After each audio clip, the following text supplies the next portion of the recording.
Hi guys, welcome to yet another episode of Just Living Life with BK and Nobu. Today we're talking about flaws, finding beauty in the cracks.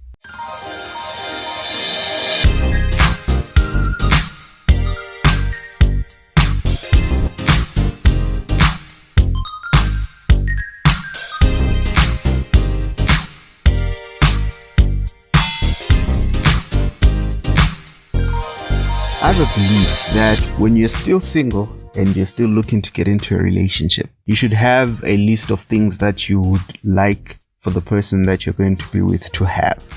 So for example, this is a list of all of the qualities that you want in the other person. You then split it into two. One side of the list has those things that you absolutely would never compromise on.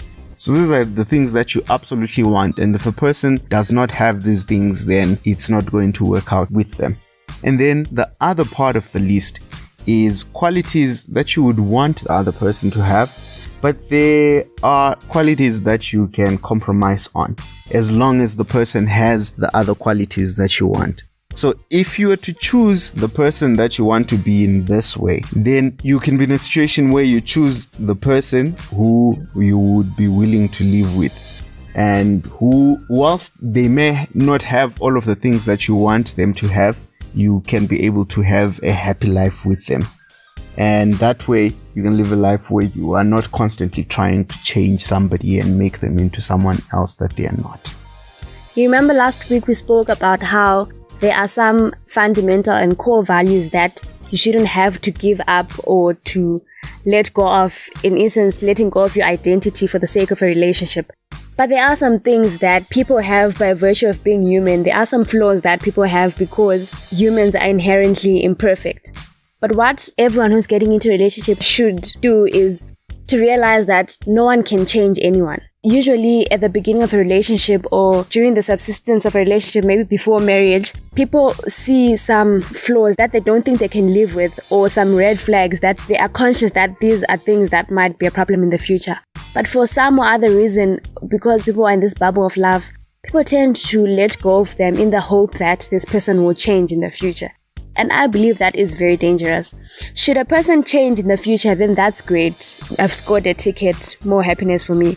But if that person doesn't change, then you should be willing to live with those flaws as they are. So what I'm saying is, never go into a relationship hoping that the person will change and become what you want them to be. Because should they not change, then what next? So we can break it down into 3 easy steps.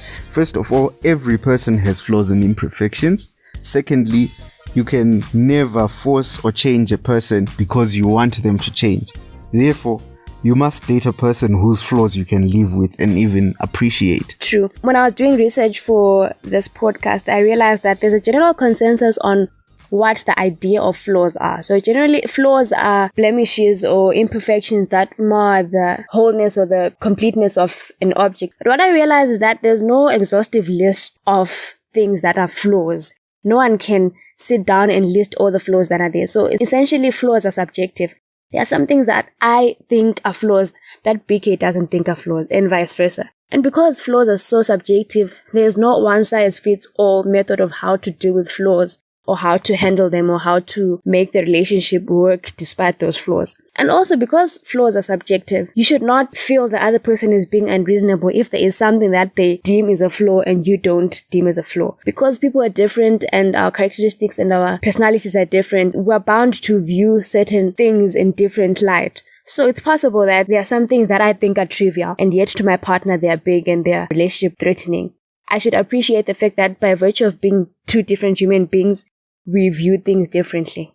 So if you chose your person right, and you chose your person based on the list of things that you absolutely want a person to have, and they may have not had some of the things on the other side that you would have liked them to have, but they don't have. And so they have some flaws that you think they need to work on. Now, if you chose your person that way, then you need to be willing to let some conflicts go unresolved. Because the person that you're with is imperfect and is a human being, it means there will never be a time where you absolutely agree on everything. There'll be some disagreements here and there. And so because of that, it's not every single conflict or every single clash that you need to sit down and painstakingly try to resolve.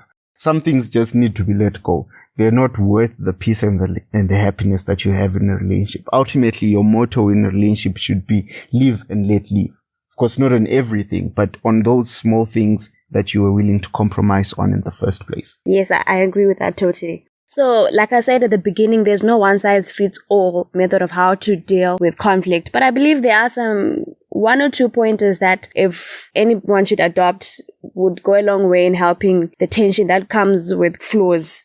So one of them is communication. I think in everything, even if things are good or things are bad, communication is just always the best way to deal with anything, really. And because flaws are a very sensitive issue, especially if the other person is well aware of their shortcomings or if you've told them of their shortcomings before, it's important that when you communicate those flaws or shortcomings, you're sensitive to the fact that they are probably stressed about them as well because they don't want to make you uncomfortable and unhappy. So already they are stressed on their own and they're trying what they can to work out those flaws. So you need to be sensitive to their feelings, how you say it, when you say it, all that needs to be done with love in a way that's to build the other person and not tear them down. So things like timing, sometimes because this person has done this thing that irritates us the most, we feel the urge to correct them there and then. But usually when we speak at the heat of the moment, emotions are high, we run the risk of saying things that we'll regret later, and we run the risk of damaging the other person's self-esteem. Sometimes it's quite helpful to let the incident pass, and then later when you're more relaxed and the mood is not as tense as it is, just lovingly point out the fact that your partner did something in a certain way that you didn't like. Also, tone and manner, which also goes hand in hand with the timing. Usually, if we communicate during the heat of the moment, chances are our tone is going to come as commanding and as insensitive. And usually, sometimes we want to correct our partner because we want them to do things a certain way. And we run the risk of sounding like a parent who's schooling a child or punishing a child. Don't do this, do it this way. Why are you doing it that way? I said you should do it that way. So whenever we're communicating with our partner, we need to realize that we are equals. And so when you are correcting your partner, talk to them as an equal and not as your child. And if you show them that you respect the person that they are and you value them, I think the chances of them going an extra mile to change are higher than if you are punishing them or schooling them.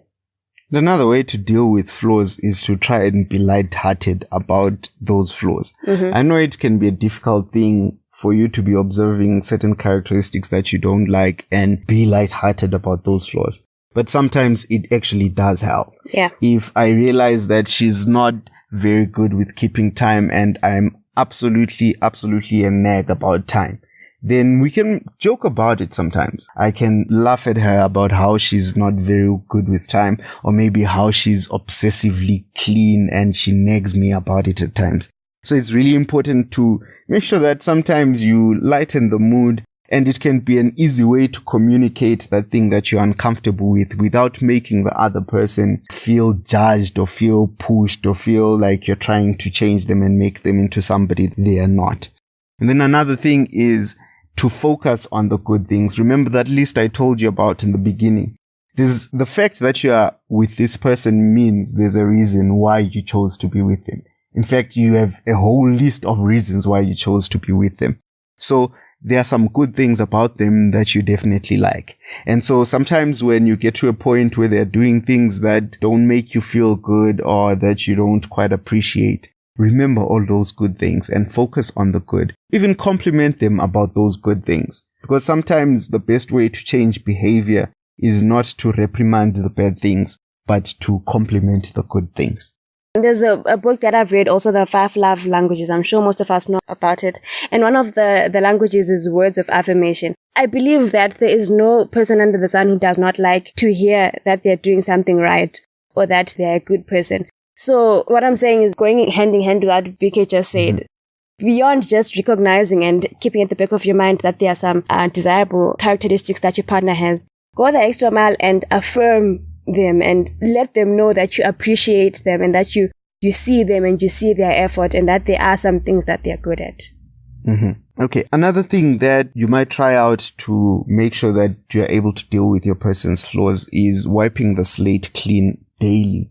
You know, sometimes we nag our partner by continuously reminding them that we've corrected them about this thing. Why are you doing this when we spoke about it last week? Whereas we may feel like we are trying to do good by doing that, but a lot of times that only serves to make things worse. Sometimes forget about the fact that you've told them before. Wipe the slate clean, approach it as a fresh new thing from a fresh new angle. And don't always remind your person that they've been doing it over and over again. True, and I believe sometimes we as people think that the more you say something, the more you nag someone about something, the higher the chances are that they will finally hear you and do something about it. But I don't agree. In most cases, nagging makes the other person defensive because they're now always ready for you to come up and say this over and over again. And like I said at the beginning, chances are they're very conscious of the fact that they need to change. And they're not changing because they don't want to, but because, it's a struggle, especially if it's a habit that you've had for a long time. So it's possible that they've done exactly what you said they shouldn't do yesterday. So already they're stressing, and then here you are coming and saying, but I told you about this. So immediately the person goes into defense mode, because we all like to protect ourselves. No one wants to sit there and be vulnerable and be told off. So chances are the person goes into defense mode. And, well, I don't think this is good in any relationship, but there are chances also that because you're nagging them so much, they might decide to do it, not because they've forgotten that you don't like it, but because they want to frustrate you, because isn't you like nagging, I'm going to give you a reason to nag me. So nagging just never works. So you also run the risk of that person withdrawing from you or from the relationship. When you feel like you're being a burden to someone and that you can never do anything right, chances are you think, okay, I think I should just stay out of their way. If I stay out of their way, they're not going to nag me. So I'm just going to keep to myself, give them their space so that I don't affect them. So nagging really just serves to make things worse. No one wants to hear the same thing said over and over and over again. It never makes things any better. That's what I believe. So just to summarize, here's a quick list of the points that we raised. If you see red flags that you can't deal with, don't get in. Don't expect it to change. Every person has imperfections and flaws. You can't force them to change. Don't think your person is crazy and irrational because they find some things as flaws that you don't. Respect their viewpoint. You should allow some conflicts to go unresolved. And be sensitive in your communication. Focus on the good. Magnify the good. And remember, don't nag. Nothing good ever comes from it. Basically, what we're saying is that no one can change anyone. We can only change ourselves. And by changing ourselves, we increase the chances of the other person changing in response to us. So sometimes you need to evaluate yourself as well to say, why is it that this person isn't changing this thing that we've spoken about over and over again? It could be that, I'm not saying we should blame ourselves for the flaws of our partner, no. But it could be that there is also something that you could do better to encourage them to change. So if you change yourself, maybe that one thing that was hindering them from changing for the good was your behavior. And so if you change your behavior, chances of them then changing in response to that are higher. And at the end of the day, we all have a beautiful, happy relationship.